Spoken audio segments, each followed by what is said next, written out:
है, दिल को सुकून मिलता है मुस्कुराने से। आज की संगीतमय शाम में रौनक आ गई आपके आने से। हमारे अत्यंत लोकप्रिय, दूरदर्शी, ऊर्जावान माननीय श्री अनिल विज जी, जिनका के जीवन का मूल मंत्र रहा है, मैं योद्धा हूँ और जनता की हक के लिए लड़ाई लड़ता रहूंगा। लेकिन इस कोविड रूपी रण क्षेत्र में कृष्ण रूपी सारथी बनकर उतरे हैं और हमें पूर्ण विश्वास है कि उनके सहयोग, मनोबल व मार्गदर्शन से हम इस युद्ध में अवश्य विजयी होंगे। इससे पहले कि हम सुरों से सजी शाम को आगे बढ़ाएं, मैं आज के मुख्य अतिथि से विनम्र अनुरोध करता हूं कि वे अपने भावों व आशीष वचनों से हमें कृतार्थ करें। माननीय श्री अनिल विज सर, मेरा आपसे एक अनुरोध रहेगा कि आप दो पंक्तियां हमें जरूर गाने की सुना। माननीय अनिल विज जी। सभी डॉक्टर्स बंधुओं, आज स्वतंत्रता दिवस के अवसर पर आप सब वर्चुअल प्लेटफॉर्म के माध्यम से इकट्ठा हुए और देशभक्ति के गीतों से आपने आज की शाम में खूबसूरत रंग भरे हैं और मैं भी अपने आप को सौभाग्यशाली मानता हूं कि आपके इस कार्यक्रम में आपने मुझे भी शामिल होने का मौका दिया है। आज का दिन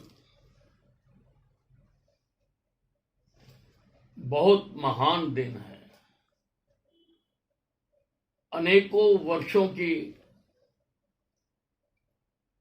लड़ाई के बाद, संघर्ष के बाद,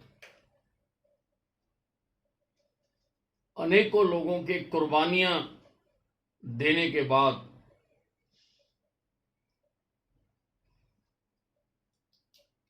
हमें ये दिन देखना नसीब हुआ है।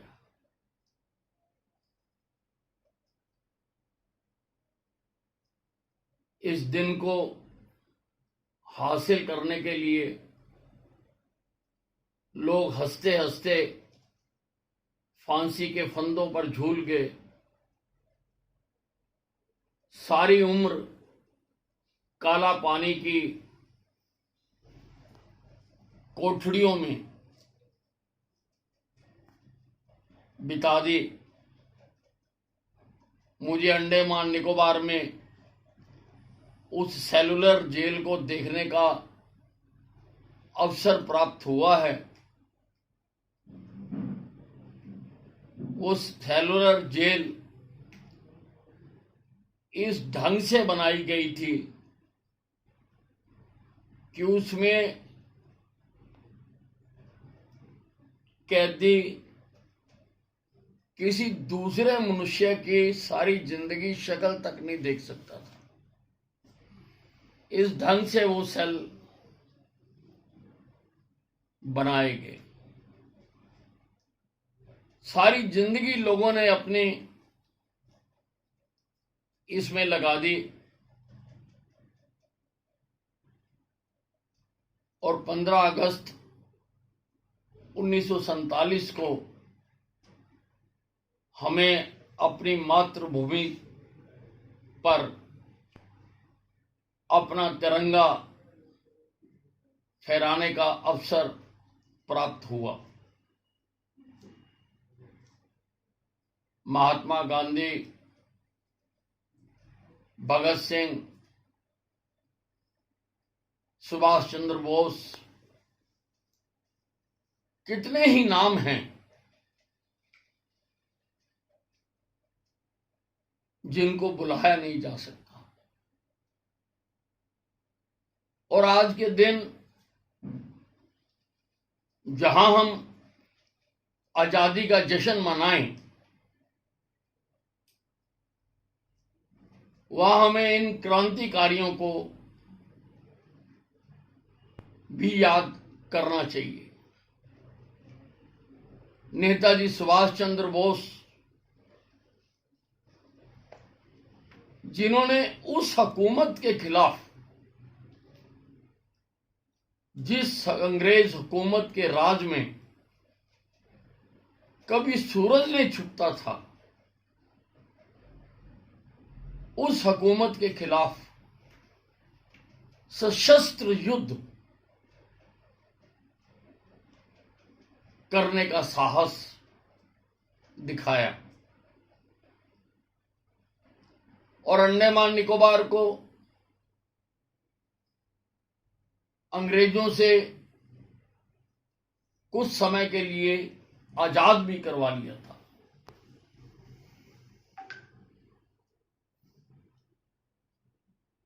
भगत सिंह, राजगुरु, सुखदेव, उनकी कुर्बानी को भी भूला नहीं जा सकता। आज का दिन है कि हम उन सबको याद करें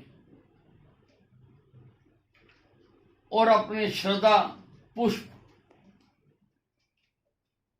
उनके चरणों में भेंट करें। और आज का दिन ये अवलोकन करने का भी दिन है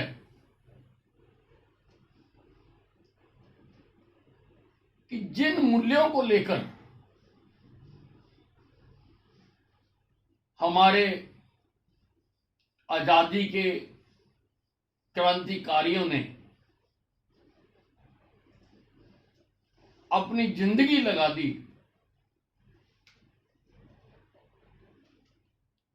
कि क्या आजाद होने के बाद हम उन मूल्यों को प्राप्त कर पाए हैं या नहीं कर पाए हैं। आज का दिन ये भी देखने का है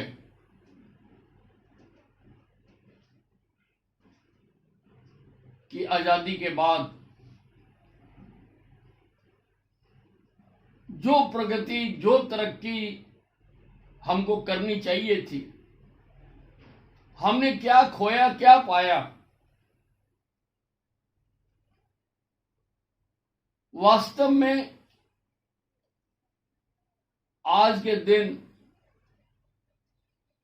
आजादी की ऑडिट लिस्ट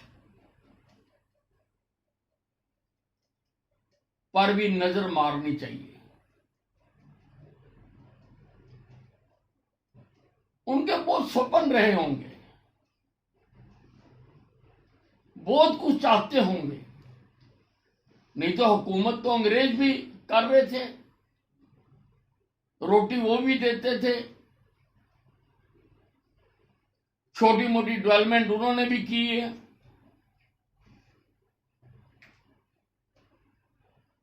थोड़े बहुत लोगों को रोजगार भी देते थे,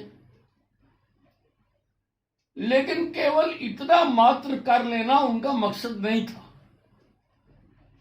उनका मकसद इससे ज्यादा था। और जहां तक मैं समझता हूं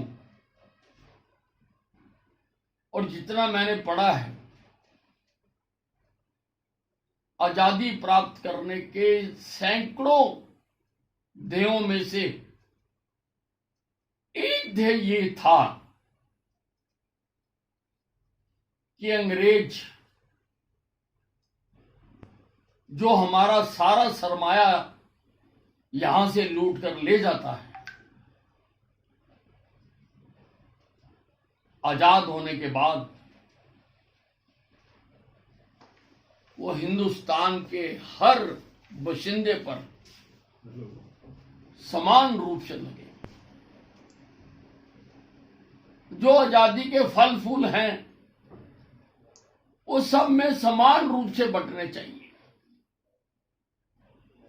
और अगर हम इस दृष्टिकोण से देखें तो मैं समझता हूं कि अभी हमें बहुत कुछ करना बाकी है। आज अगर आप सब लोगों ने प्रधानमंत्री नरेंद्र मोदी जी के उद्बोधन को सुना होगा तो आपने देखा होगा कि किस प्रकार से इस लक्ष्य को पूर्ण करने के लिए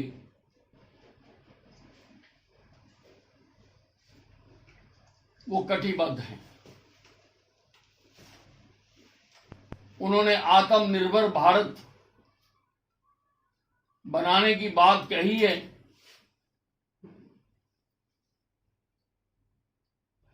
और उस पर काम शुरू हो गया। बहुत सारी इंडस्ट्रीज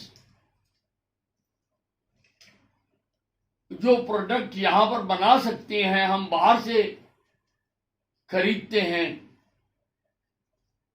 उस पर रोक लगाने की भी शुरुआत हो चुकी। डिफेंस के क्षेत्र में भी 101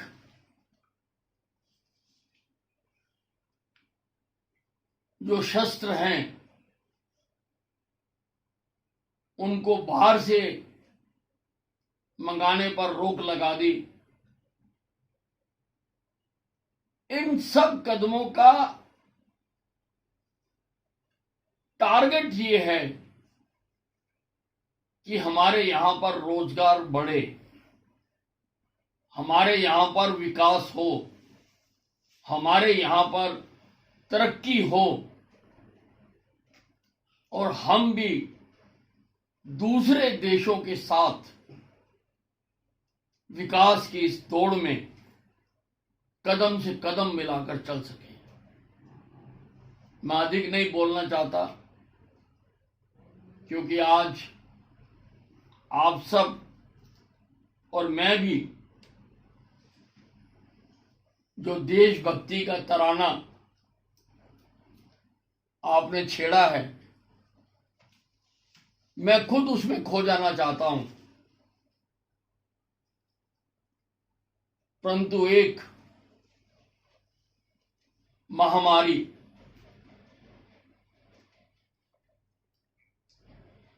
एक दुश्मन जिसने मानव जाति पर हमला किया है, एक अदृश्य दुश्मन आज सारे विश्व में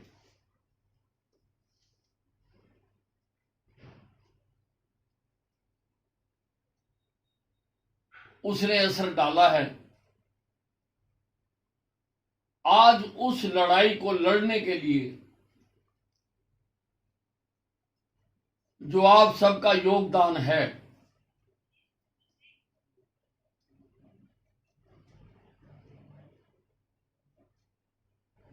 जो सभी स्वास्थ्य कर्मियों का, डॉक्टर्स का योगदान है, आज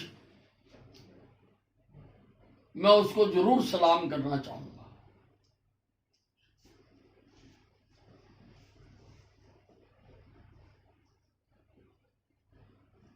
जिस ढंग से निर्भीक होकर आप लोगों ने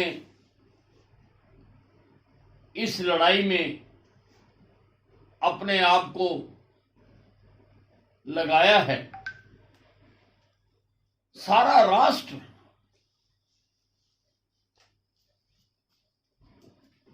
इसके लिए आपका धन्यवादी है। और जो आपकी मेहनत है कि इतनी भयंकर बीमारी होने के बावजूद भी लोगों को बचाया जा रहा, हमारा रिकवरी रेट अगर मैं हरियाणा की बात करूं तो 84% है। हमारा डबलिंग रेट 30 दिन है और हमारा मोर्टेलिटी रेट 1.1% है।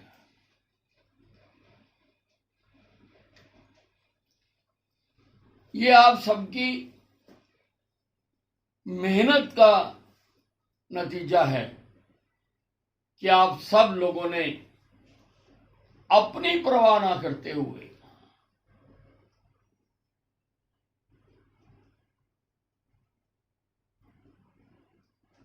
अपने पेशे के सिद्धांतों के अनुरूप आपने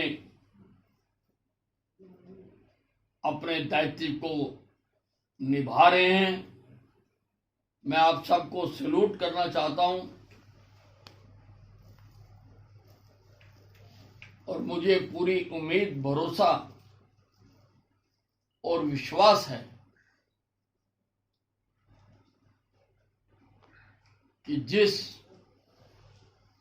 लगन के साथ आप इस लड़ाई में लगे हुए हैं, इसमें हम जीतेंगे और कोविड हारेगा। इसके खिलाफ वैक्सीन का भी बनाने का भी काम चल रहा।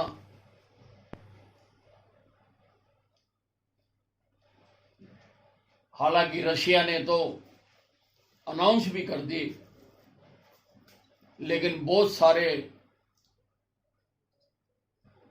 स्वास्थ्य संगठन उस वैक्सीन पर प्रश्न उठा रहे हैं कि उसकी प्रॉपर ह्यूमन ट्रायल नहीं हुई है। पर मैं अपने आप को सौभाग्यशाली मानता हूं कि हमारे देश में भी भारत बायोटेक द्वारा जो कोवैक्सीन बनाई जा रही है, उसका ट्रायल हमारे पीजीआई रोहतक में किया जा रहा है। पहला दौर का 80 जो सब्जेक्ट हैं उन पर इसका सफलतापूर्वक ट्रायल किया जा चुका है। उनको जिन जिन बैचेस में इंजेक्शन देना था 0.3 mg, कुछ को 0.6 mg, और उसके बाद जो उनके कुछ लोगों को प्लासिबो भी दी जाती है, आप तो डॉक्टरों मेरे से बेहतर जानते हो। फिर इन सब का अध्ययन किया जाता है।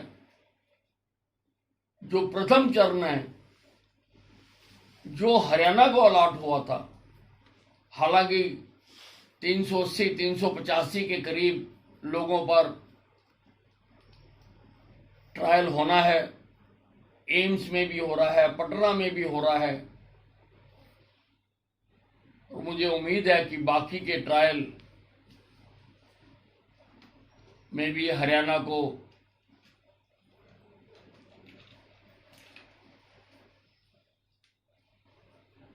अवसर मिलेगा और जल्दी कोई ना कोई वैक्सीन आएगी और इस बीमारी से प्रोटेक्शन जो चाहिए वो मिलेगी। मैं आप सबको स्वतंत्रता दिवस की हार्दिक शुभकामनाएं देना चाहता हूं। और मैं एक बात हमेशा कहता हूं और मुझे खुशी भी है कि हम त्योहारों का देश हैं। अनेकों त्योहार हमारे देश में आते हैं, हम बहुत मस्ती के साथ उनको मनाते हैं, लेकिन उन सब त्योहारों में से जो आज के दिन का त्योहार है, इसे हम सबको मनाना चाहिए, झूम के मनाना चाहिए, गा के मनाना चाहिए, पूरी तरह से इसमें सराबोर होकर, राष्ट्रभक्ति की भावना में सराबोर होकर हमें इसको मनाना चाहिए। धन्यवाद।